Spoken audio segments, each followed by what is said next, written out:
Hello students, previous class में अपन पढ़ रहे थे पॉलीफेरा के बारे में। नेक्स्ट अपन स्टार्ट करते हैं phylum coelenterata. Phylum coelenterata, they are also called cnidaria. इनको अपन नाइडेरिया भी बोलते हैं।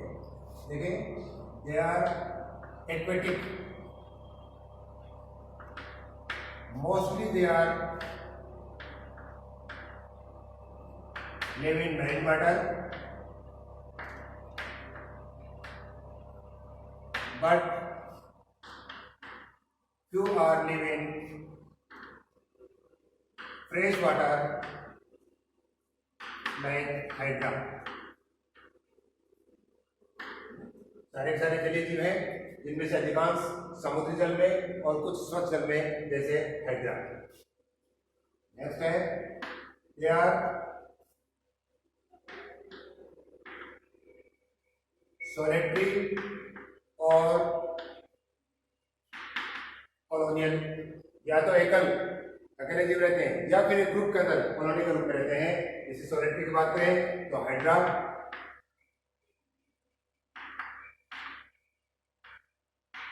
एडम्सिया को अपन सी एनिमल भी बोलते हैं। हाइड्रा और एडम्सिया सोलेटरी है। कॉलोनियल की बात करें तो Gorgonia, Obelia, they are colony, यानी समूह के अंदर रहते हैं। नेक्स्ट बात करें, दे मे बी सेसाइल और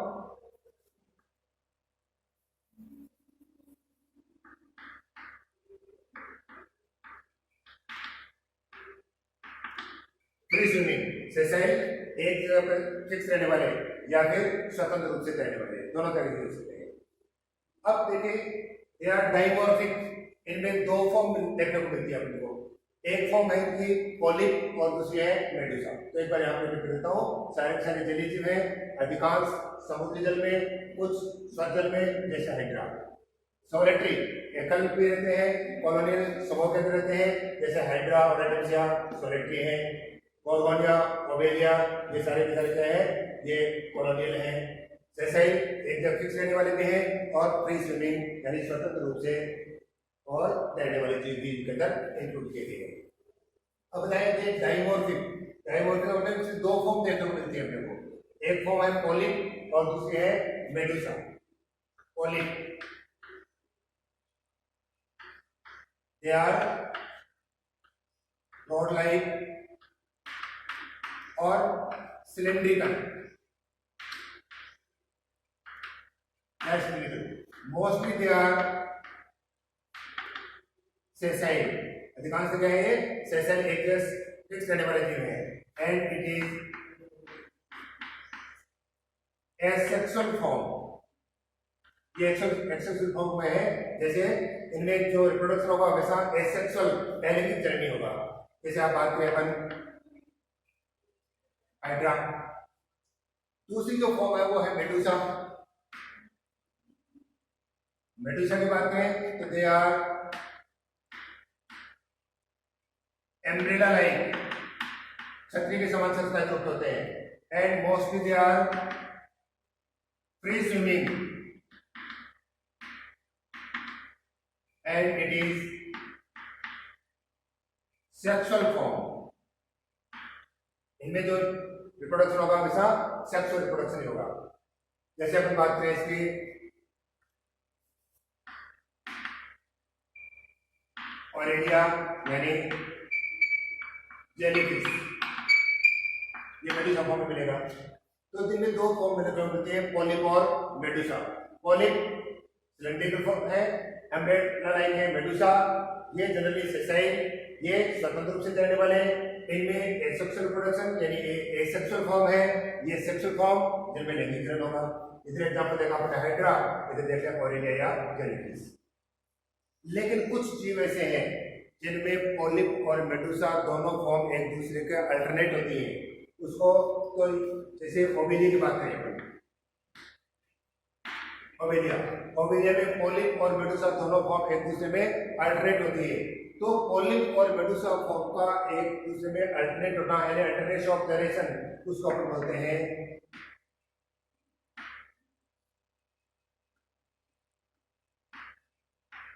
मेटाजेनेसिस। इंपॉर्टेंट टर्म है मेटाजेनेसिस, यानी जो सिलेंट्रेट्स है उनमें कुछ सिलेंट्रेट्स में पोलिप और मेडुसा फॉर्म एक दूसरे के अल्टरनेट होते हैं। जैसे पोलिप फॉर्म में हुआ एसेक्सुअल रिप्रोडक्शन तो मेडुसा बन गए, मेडुसा में हुआ सेक्सुअल रिप्रोडक्शन तो पोलिप बन गए। तो ये जो अल्टरनेशन है उसको अपन बोलते हैं मेटाजेनेसिस। एग्जांपल देख सकते हैं अपन ओवेरिया। Next,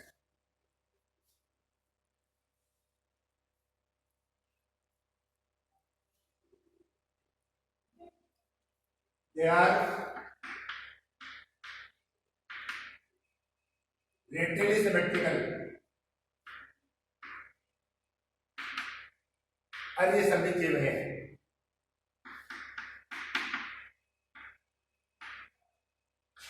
tissue level of body organisation, उत्तक सरकारी में सारी सिस्टम पाया जाता है। ये फर्स्ट जीव है जिनमें यहाँ पर टिश्यू डेवलप हुए हैं। They are diploblastic।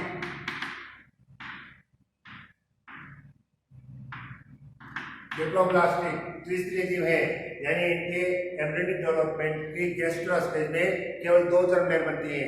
कौन सी? एक्टोडर्म और एंडोडर्म। और डिप्लोब्लास्टिक जीव है, इसका मतलब इनकी जो बॉडी वॉल है, बॉडी वॉल में टू लेयर्स है। जो आउटर लेयर है बाह्य है उसको बोलते हैं एपिडर्मिस, और जो इनर लेयर है उसको बोलते हैं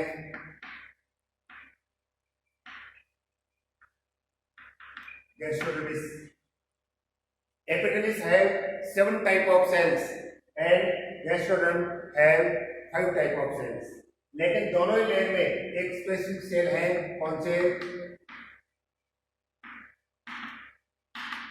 इंटरस्टेटियल सेल्स। They are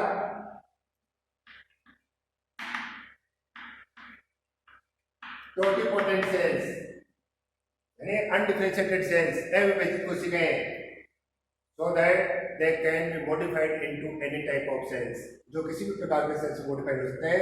इसका मतलब इन जीवों में जो पावर ऑफ रीजनरेशन है, पुनरुत्पादन की जो क्षमता है, वो क्षमता किस कारण से है?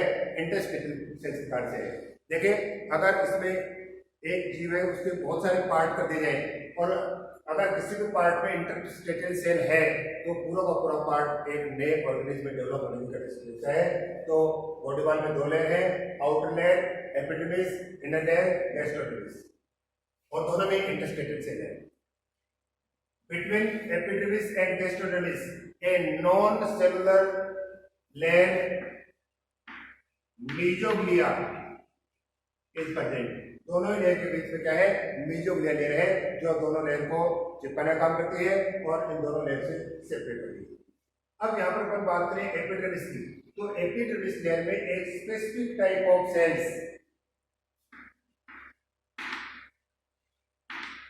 स्टिंगिंग सेल्स, कौन से? नाइडोब्लास्ट, या इनको बोलते हैं नेमेटोसिस्ट।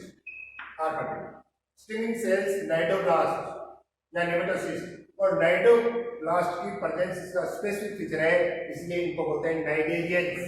पहले का नाम नाइडेरियन दिया गया या cnidarians due to presence of cnidoblast in epidermis layer and they are most abundant in tentacles. तो नाइडोब्लास्ट की बात है तो the cnidoblast are helps in defense, encourage and capturing food। ये सुरक्षा का काम करते हैं, स्ट्रिक्ट इनको बैलेंस बनाने का काम करते हैं, एक जगह चिपकाने का काम करते हैं, स्ट्रिक्ट बनाए रखने में हेल्प करते हैं, और फूड को कैप्चर करने में हेल्प करते हैं। कौन?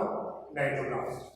तो नाइडोब्लास्ट सेल्स की बात करें तो नाइडोब्लास्ट सेल्स में एक कैप्सूल होता है और कैप्सूल में एक टॉक्सिक सब्सटेंस बना रहता है हिप्नोटॉक्सिन। तो एक स्ट्रक्चर देखिए किस प्रकार से होती है। अगर एक नाइडोब्लास्ट की बात करें अपन तो नाइडोब्लास्ट में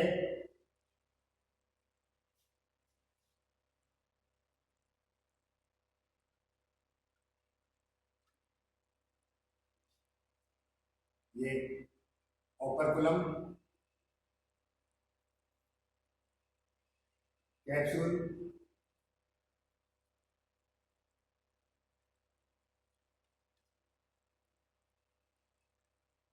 ये थ्रेड है और यहाँ पर टॉक्सिन भरा हुआ है।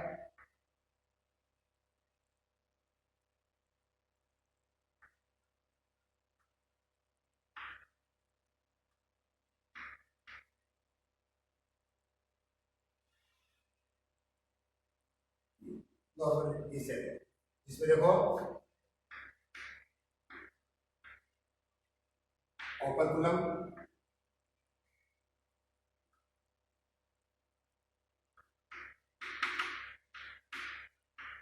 Nitrogen,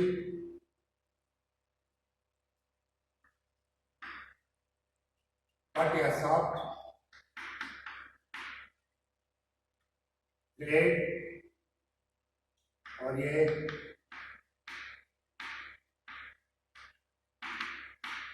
spotting fibrils, nucleus.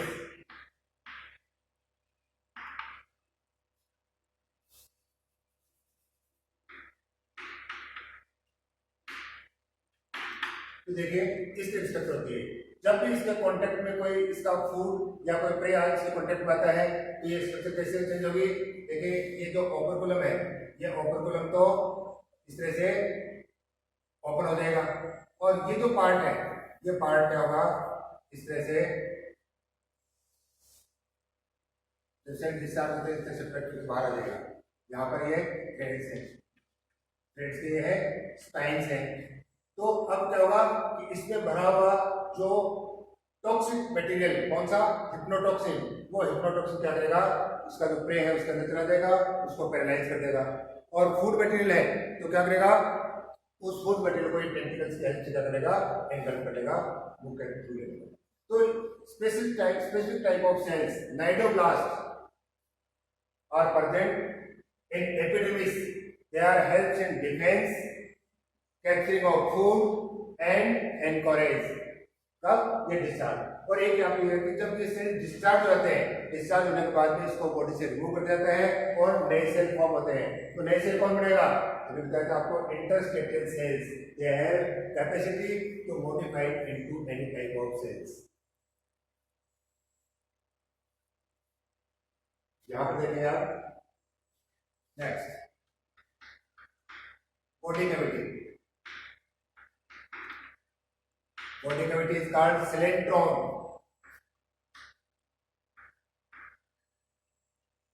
or also called gastrovascular cavity. Gastrovascular cavity क्यों क्योंकि ये हेल्प करती है किसमें digestion of food and also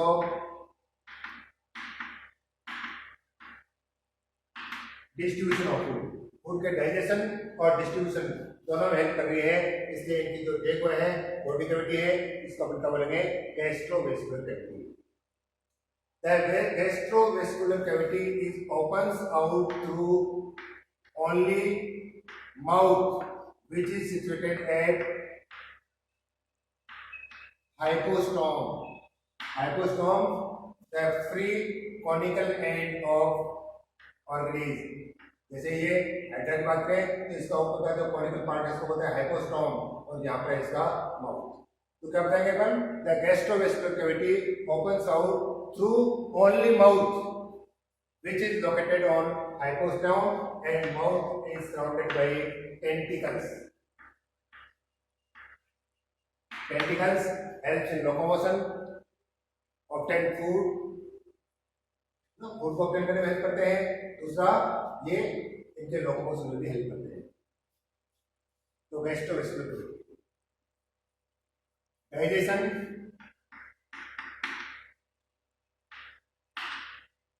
both intracellular and extracellular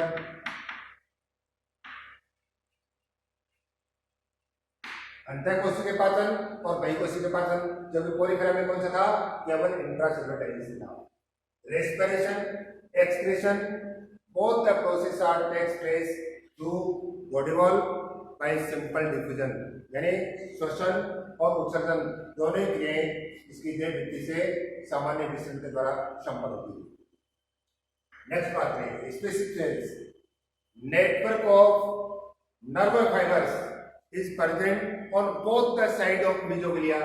यहाँ पर नॉन पोलर न्यूरॉन्स हैं और नॉन पोलर न्यूरॉन्स का जो नर्व फाइबर्स का जो नेटवर्क है वो मेसोग्लिया के दोनों ओर पाया जाता है। यानी ये फर्स्ट ऑर्गेनिज्म है जिनमें नर्व सेल्स डेवलप हुए हैं और नर्व सेल्स नॉन पोलर हैं, जिनमें कोई डेंड्राइट्स या एक्सोन जैसा कोई नहीं है, नॉन पोलर सेल्स है। ध्यान रखना, मेसोग्लिया के दोनों, लेकिन ब्रेन सेंटर ब्रेन प्रेजेंट नहीं। नेक्स्ट बात करें में स्केलेटन की बात करें तो कुछ जो ऑर्गेनिज्म है जिनको अपन बोलते हैं कोरल्स, इनमें कैल्शियम कार्बोनेट का बना स्केलेटन भी पाया जाता है और नॉर्मली इनमें स्केलेटन क्या है, एब्सेंट है। अगर इनमें रिप्रोडक्शन की बात करें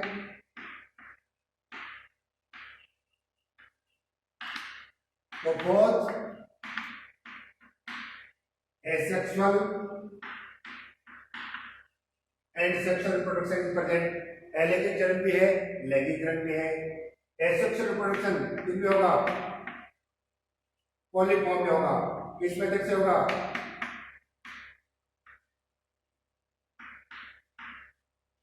या तो फ्रेगमेंटेशन हो सकता है या फिर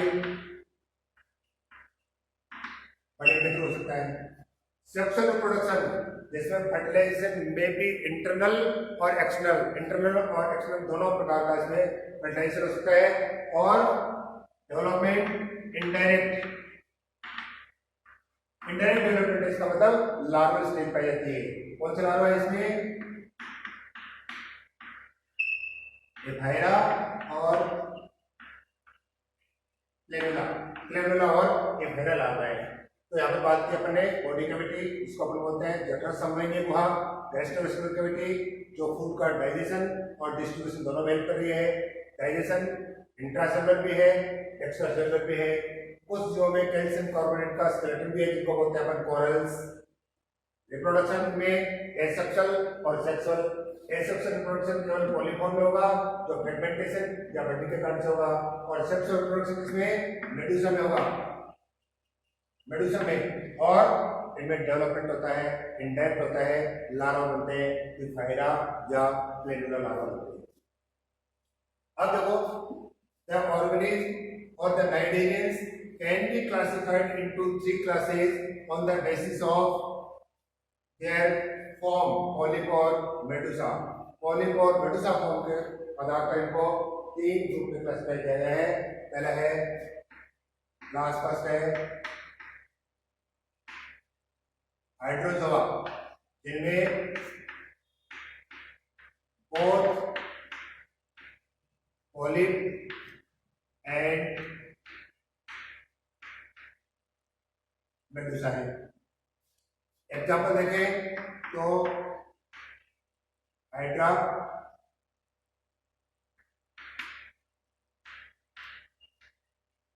फ्रेश वाटर पॉलिप,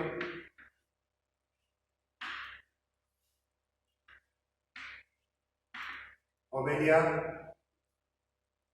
इसको अपन बोल सकते हैं सीफर,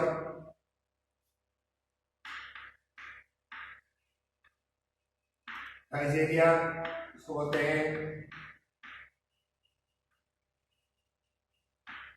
पोर्टुगीज मैन ऑफ वॉर, पुर्तगाल का युद्ध पोर, जिसमें न्यूरोटॉक्सिक प्लांट्स पाई जाती है। तो हाइड्रा, ओबेलिया और Filaria they are includes in class Hydrozoa. दूसरी क्लास है साइफोजोआ। इसमें जो मेडुसा फॉर्म है, मेडुसा फॉर्म डोमिनेंट है, जैसे ऑरेलिया, उसको बोलते हैं अपन जेलीफिश। ये फिश नहीं है, फॉल्स फिशेज है। अगर क्वेश्चन पूछता है which of the following is true fish and which of the following is false fish, they are false fish, Aurelia. तीसरी जो क्लास है इसकी वो है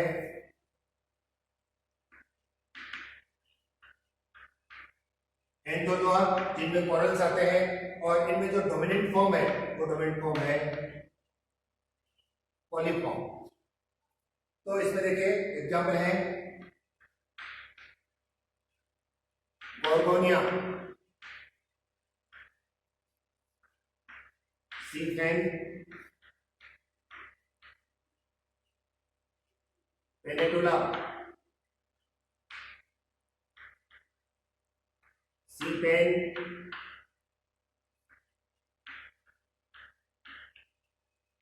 मेंड्रेना, ब्रेड कोरल,